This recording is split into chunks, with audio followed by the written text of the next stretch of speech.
Assalamualaikum warahmatullahi taala wabarakatuh. Jumpa lagi di channel Tani Dua Saudara ya. Dan kita alhamdulillah nih di hari Jumat yang berkah ini ya. Alhamdulillah kita masih berjumpa dan kita masih diberikan kesehatan ya. Alhamdulillah saya sama Pak Kupang ini Mang Sandi habis Jumatan ini teh hari ini kebetulan lagi panen dia. Nah, hari ini teh lagi panen dan ini tadi ada yang nanyain ya, kayak kemarin-kemarin di TikTok saya ada yang nanya, "Mang, itu panen ke berapa?" Ini kira-kira teh saya tuh udah panen ke 6 ke 7 ya dia. Ya, Tapi buahnya ini teh masih bagus. seger. Banyak yang mempertanyakan ini buahnya masih bobotnya besar, terus merahnya masih benar merah menyala dan alhamdulillah tidak kena hama. Penyakit juga alhamdulillah paling ada beberapa lah gitu ya. Namanya juga kita nanam bukan satu pohon gitu. Jadi kadang susah juga terkendalinya gitu. Nah, kemarin-kemarin saya udah coba pakai dangke ya buat mencegah dan mengatasi si hama ulat geraya ulat geraya. dan ulat Nah, buah. sekarang saya mau pakai lagi bahan yang lain, saya udah beli ini dari toko online lah ya, karena emang sulit di kios di daerah terdekat saya tidak ada gitu. Mau coba ini dari bahan aktif. Kemarin teh ada yang mahal-mahal ya dari Gracia, Proprea. Nah, ini saya beli dari Sigenta lah ya, nanti dilihatkan di episode berikutnya gitu ya. Dan hari ini mau ngobrolin dulu ini tentang yang saya panen hari ini di cabai rawit merek dari Ori 212. Nah, ini tadi saya mau ngobrol ini ya, biar orang-orang tahu pertanyaannya. Jadi kenapa yang pertama harus kita jawab masalah di pembuahan itu apa? Biar bisa bobot besar, biar bisa merahnya cepet, biar tidak terserang hama. Nah, itu. Jadi gini ya, Assalamualaikum warahmatullahi wabarakatuh. Perkenalkan, saya Sandi Mustafa, bisa disebut Gobang Strom, tapi biasa disebut Gobang ya di sini. Salam kenal buat semuanya. Nah, jadi gini ya teman-teman, maaf ini bukan menggurui atau apa, cuma ini sekedar sharing dari pengalaman saya pribadi, khususnya di tanaman cabai saya sendiri gitu ya. Nah, jadi untuk supaya kita mau misalkan buah bobotnya besar dan juga warnanya merah gitu ya. Ini itu gimana kita mencukupi dari unsur haranya ya teman-teman, baik itu dari unsur hara makro maupun unsur hara mikro. Nah, terutama kalau di masa generatif kita utamain harus dipupuk kalium gitu ya teman-teman, yang harus dibesarinya pupuk kalium supaya apa? Supaya warnanya merah menyala sesuai apa yang diinginkan oleh kita sendiri, bobotnya dapat, rasanya dapat. Nah, itu cuma jangan lupa juga harus dibarengi dengan unsur hara mikro lain ya, seperti mangan, boron, kalsium, zinc dan yang lainnya gitu ya teman-teman. Ada contohnya ya di sini. Nah, ini kebetulan saya juga ini biar ngobrol di sini ya. Maaf berantakan ya, kalau kurang enakan gitu. Yang penting mah kita aman lah gitunya, punya ruangan khusus, soalnya takut juga gitu kalau ada anak kecil ataupun hewan gitu kan, namanya di kebun gitu. Nah, makanya saya ini enggak di bawah gitu, di atas kayak gini, dan supaya tidak terkena air hujan gitu. Nah, jadi yang tadi berarti kalium pakai apa di sini biasanya? Kalau saya pribadi ya teman-teman nih, kami pribadi nih, untuk kalium kita pakai untuk di spray ya teman-teman. Untuk di spray ini ada Pak Tani KNO3 PN gitu ya, PN kristal, yang kristalnya soalnya ada dua nih teman-teman. Jadi KNO3 putih itu ada dua ya teman-teman. Ini nih yang Pril, PN Pril, KNO3 PN Pril ini khusus untuk dikocor. Nah, kalau misalkan yang PN kristalnya tuh ininya juga kayak serbuk ya teman-teman, serbuk kayak salju lah. Ini untuk di spray di bagian atas. Nah, kalau ini yang si Pril ini untuk dikocor gitu ya teman-teman.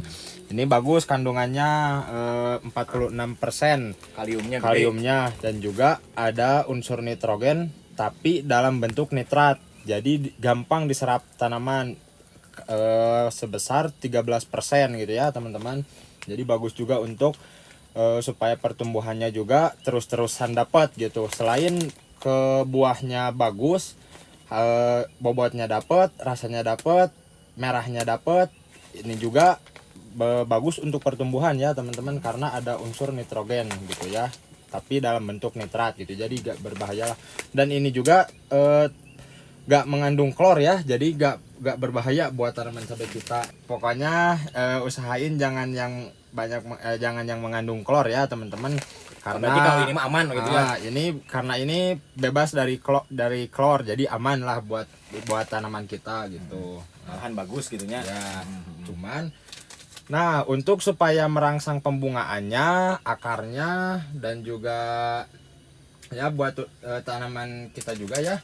Nah kalau misalkan unsur fosfatnya kita dari MKP teman-teman. Nah ini kandungan fosfatnya yang gede berarti ini mah ya. ya, ini fosfat yang gede. Fosfatnya sebesar 52% dan kaliumnya sebesar 34%. Nah ini bagus juga nih teman-teman untuk merangsang pembungaan dan juga perakarannya itu sendiri. Dua bahan ini berarti ya Dua harus bahan selalu ada inilah, di saat si terutama- tanaman cabai sudah berbuahnya. Ya, terutama dalam masa generatif lah gitu. Ngasihnya berarti berapa minggu atau berapa hari? Kalau misalkan Rutinannya? saya 4 hari sekali lah teman-teman, minimal 4 kali sehari. Kalau misalkan mau 3 kali sehari gak apa-apa. Tilu hari sekali orangnya, 3 hari sekali gak apa-apa. Cuman kalau misalkan saya pribadi 4 hari sekali gitu ya teman-teman. Udah cukupnya interval Udah 4 cukup. hari seminggu sekali juga bisa, cuman ya Bisa. lebih efektif mah Lebih efektif di bawah lah. 1 minggunya. Ya. Nah jadi begitu ya teman-teman, dan kita mau lihat sekarang, mau melanjutkan panen lagi, mau melihatkan si pohonnya pas kita petik tuh seperti apa.